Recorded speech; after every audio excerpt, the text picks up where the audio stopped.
등록 임대 사업자, 각종 세제 혜택을 받는 대신 정해진 기간 동안 세입자의 권리를 보장하는 공적 의무를 부담해야 합니다.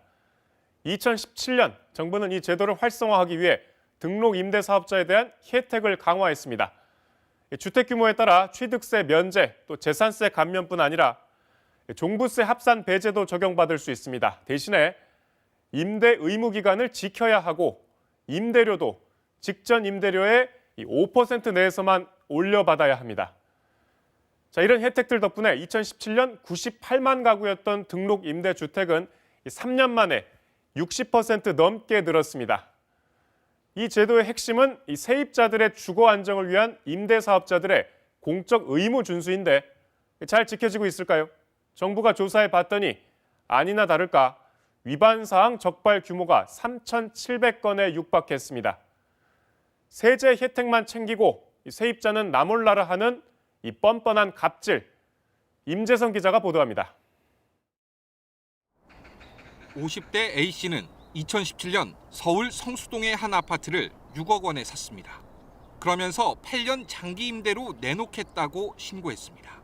하지만 채 3년도 안 된 지난해 5월 10억 원에 팔아 4억 원의 시세 차익을 남겼습니다.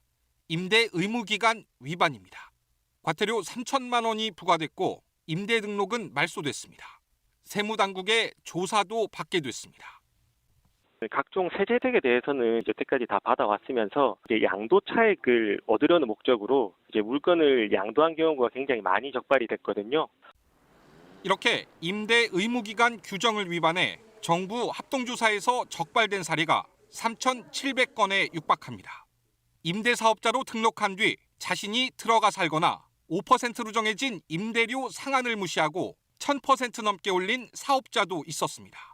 혜택만 챙기고 의무는 지키지 않은 겁니다.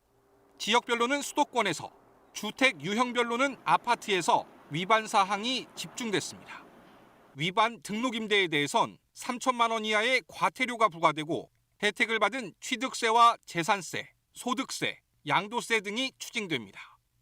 말소된 주택 그 건에 대해서는 지방세무부서에서 감면 여부를 확인하고 추징하게 되는 절차로 진행될 예정입니다.